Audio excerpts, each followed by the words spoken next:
What's going on, everyone? Happy Sunday to everyone. Hopefully, everyone is doing well, staying safe, healthy. If you had to take a COVID test, hopefully you have tested negative. It is time now for the late Sunday edition of the Pandemic Update for Sunday, August 20th, 2023. We did not do a pandemic update yesterday. We did the wastewater update today. I thought that wasn't certain whether we were actually going to get an update out today, but I figured, you know what? Rather than waiting to do the Monday update, I said, let's get one out today because, tomorrow is Walgreens Day. Well, hopefully Walgreens Day. I'll explain in a minute. I figured we don't want to have too much to cram into one video tomorrow, and there were some things that did happen over this weekend, so I figured, why not? Let's do a pandemic update today. This will be a shortened version, but there are some things that we want to show you. First off, Josh Groban, the singer Josh Groban, he has tested positive for COVID on Friday, August 18th of this year. Currently, he is 42 years old. He was supposed to be in some sort of a Broadway musical, I assume it was, and, well, he's scratched from that right now. He's sidelined from that for the time being because he did test positive for COVID. Something else on my website, datareport.info. I love when people come to my website or forum. It's a forum site. I love when people come and post things. Anyone can come to my site. Right now, we know the waters with Twitter, the future of Twitter, it's a little bit uncertain. There's rumors he might take away the delete button. Yeah, Elon has mentioned that himself. And I just want to let you guys know that my website, the doors are open. Anyone can come on my website and start posting. It's a safe environment where you can just come and share whatever you want to share. I have a user on here. He's a great user. In fact, I just gave him a moderator tag because he deserves it. And as user Steve, he made a post today. This is a good post. Ireland, COVID-19 cases up 13.7% from the previous week. Summary. For the week starting on August 6, 2023, there were 732 COVID-19 cases in Ireland, representing a 13.7% increase from the week prior. Persons aged 75 to 84 represented the age group with the largest number of COVID cases. Visitations are being restricted at some hospitals due to the COVID-19 increase. Again, you can find this on my website. This is in the international section, and anyone can come to my website, sign up, become a member, and join in the conversation. There's a lot of different topics here. We got a whole archive of COVID positives. I'm slowly working on that. And we have a whole bunch of other stuff we talk on, including I do even have a little section down here for climate change. Don't do much with that, but we do talk about climate change here. Alrighty, moving on. Astros, Kyle Tucker, scratched. This was on Friday due to illness. Apparently he came sick and he was unable to play in the game against the Mariners. Then we come over to this, and this is something I want to share with you. I've mentioned it several times before. I may have showed this graphic before a long time ago. It's worth showing again because you're going to be hearing a lot about this new variant that's coming out. Of course, right now you're hearing about the XBB and EG.5 variant, more so the EG.5. I don't know why I said XBB, although XBB, it's still out there in some percents, but not as much as EG.5 and FL 1.5.1. And soon this BA, what is it? BA 2.86, I think it is. Anyhow, you're going to hear the news say, oh, well, it may spread more, but it's mild. Okay, that's not necessarily a good thing. A variant that transmits faster, even if much milder, could lead to many more deaths. How? You're probably saying, well, what's more mild? Yes, but when you're infecting more people at once, a wider range of people at once are getting infected, there's the number of cases that could be severe is higher because you got a higher number of people at once that are currently infected, and therefore higher volume of patients going to the hospital, higher volume of patients with, who may be immune compromised, and therefore the hospitalizations are higher, the number of people potentially dying is higher, the number of long COVID cases is higher. So while mild, yes, that can be a good thing, but remember, many long COVID cases came from a mild case. While mild can be a good thing, a variant that is spreading faster, see, look at these lines here. If it's going straight up with the number of cases, that's bad. That's a lot of people getting infected at once. Slow and severe, yes, that's bad in the death sense too, but it's slower and you have less people being infected at a time. And of course, the holy grail, the one thing we really don't want to happen is this to change to not slow and severe, but fast and severe. Hopefully, we'll never see a variant that can do that. My fear is always that one day that is going to happen. And now someone's saying, oh, he said the word fear, he's fear mongering. It's not fear mongering. If that happens, we got a serious problem on our hands. And we don't ever want to let it get to that. We have tools that we know that work. Masks work. If everyone would just wear a mask in a public place, indoor setting, we could cut down infections so much that these mutations would not happen so frequently. Alrighty, moving on now to this. And we do have COVID cases are starting to increase as kids return to school. I could Google search this and I could probably find articles in various different places all across the United States. It's happening. This is in Savannah, Georgia. It's going to happen all across the country. Kids are going to go back to school. Some just came back from vacation. They're going to be in large classrooms, unmasked, going to be in the cafeteria, lunchroom, eating lunch. Someone's going to say, I'm not feeling well. Then it's going to go on to Tommy. Then Jimmy's going to get it. And then little Sarah's going to get it. You know how it's going to go. The kids are going to get it. And then it gets taken home. Then some parents get sick, and then maybe they can't take off work, and then they got to go into the office. It's just going to be a domino effect. So right now is really a bad time for back to school because it's when we're on the upward trend of a variant, and it's just this is just poor timing for a new variant to come right when school's starting. It's really going to prolong this. It's really going to prolong this wave, and I don't think this wave is going to peak across the country until sometime in mid to late September, because you have to remember a lot of places went back in the south and in the west. Up here in the northeast, maybe some are starting to go back, but Philly here, we don't start till September 5th is the first day. They call it Ring the Bell PHL. Well, September 5th is the day Philadelphia School District goes back, so not everyone goes pre-Labor Day. I think New York City. Someone let me know down below. When does New York City go back? Do you go back post Labor Day as well? I thought you used to. Has that changed now? I don't know. So yes, back to school season's in full swing. College is in full swing, and don't get me started on that. Colleges, that's going to be super spreaders too. There'll be a lot of parties. You got college football. Labor Day weekend, there'll be a lot of college parties. Down in the south, they'll have the boat parties. Up in the north, they'll have the frat parties. I know what goes on. It's going to be risky behavior galore.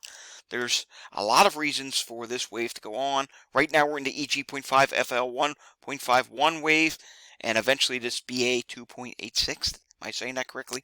Eventually, that's going to have a wave of its own. Don't know when that's going to be. This week and next week, hopefully, we will learn a lot more about that. New York reported 10,648 new COVID cases this past week, an increase of 18% from last week, and the highest since March. Also, one final note in the news category. You see Jimmy Carter here is trending at this time. Apparently, Jimmy Carter is not doing well. Apparently, he's doing a little bit worse. We'll see how much longer he hangs on. So very sad. Former President Jimmy Carter not doing well. Then we have to come over to the air quality situation. We do have a severe air quality situation ongoing in the Northwest U.S., especially Washington State and Oregon. Yes, you're seeing this here. There are severe and extreme wildfires. This is where climate and health come together. And look at this. The state is in very, very unhealthy, unsafe, poor air quality. That's because there are ongoing wildfires. I just saw World News. The latest report says there's over 300 structures that have burned down, or buildings that have burned down in Washington, and these are continuing to rage out of control.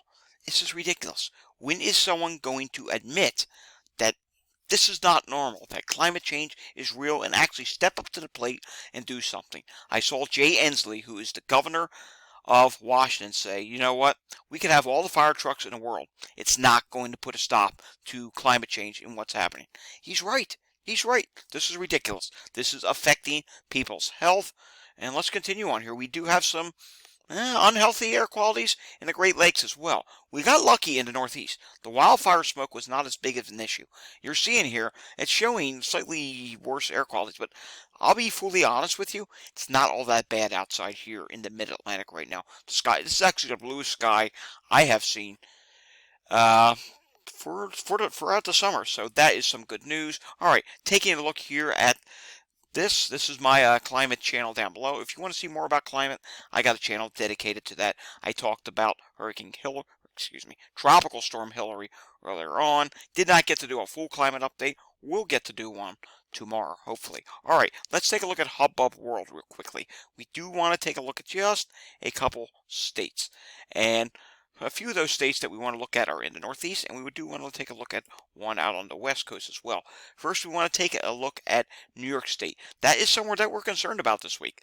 We suspect New York State is going to continue its rise. You can see here, New York City area for COVID, very high levels. There's a 1,611 persons area within a 5-minute walk. That's over near Bronx and Manhattan.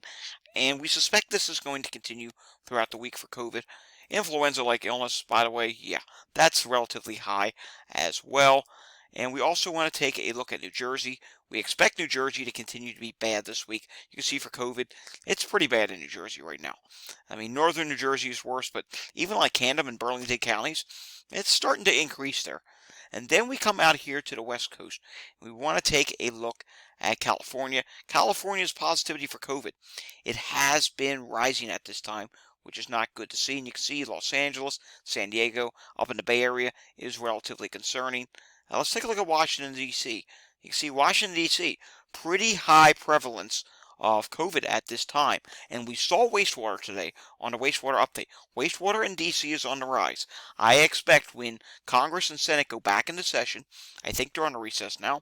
If not, I expect we're going to see some positives out of our Congress and senators pretty soon. And some of them will be second and third cases. Yes, that's right. There are now some third case politicians out there that are coming. It's coming pretty soon. It's going to happen. It's already been happening. You can see Florida, moderate to high transmission as well, so the prevalence is there. Another concerning area, Chicago. I'm concerned that Chicago is going to start to see an increase relatively soon. Let's take a look at Kentucky. I know I have some followers in Kentucky, and they've been telling me that, hey, the hospitalizations, we're seeing a lot of COVID patients come in. Well, look here. You can see here in Kentucky, in the major cities of Kentucky, yes, you do have a prevalence of COVID, and it would appear to me that it is on the increase. And let's do one more. We haven't talked about Texas very much lately, and we do want to talk about Texas. And you can see here, Dallas, Houston, Austin, San Antonio. That's where the highest areas are for prevalence right now. Honestly, I would have expected this to be worse, but I think it's bad enough, and it definitely warrants that, hey, you need to be masking at this time. Alrighty, we have nothing in pandemic history for today. This is the fate of Walgreens at the moment. I can't show you Walgreens. Hopefully we get it tomorrow. We've seen before where it disappears for long periods of time. Hopefully it comes back. We saw wastewater today. We do want to take a look at New Jersey. Only 38 out of 70 hospitals reported in New Jersey, resulting in 180 hospitalizations. That's likely a significant undercount. We suspect it's around 300. Hopefully we get all the hospitals to report in New Jersey tomorrow.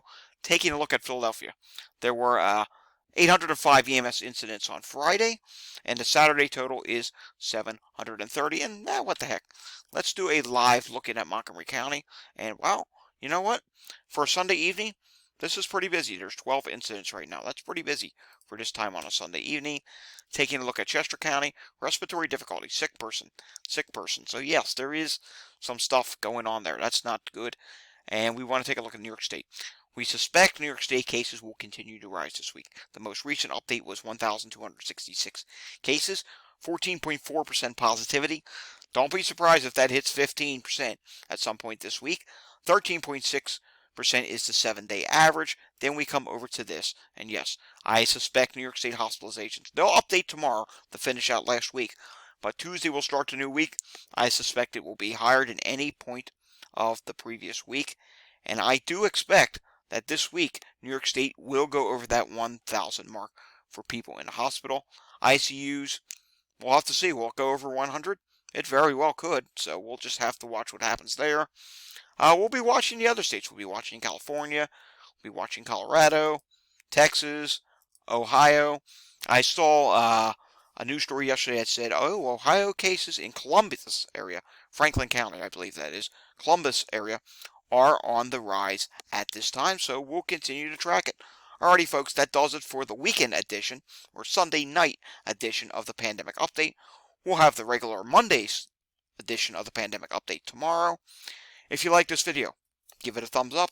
If you want to see more content like this, subscribe to my channel down below. If you know anyone that needs a wake-up call, that the pandemic is not over, and that COVID is on the rise, and that COVID is still a thing, is leading to hospitalizations, is leading to deaths. I mean, you can see right here, even in Ohio, look at this, there's still deaths occurring.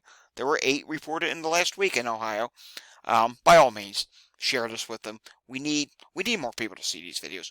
We need more people to get the message that, hey, you were told COVID is over, but guess what?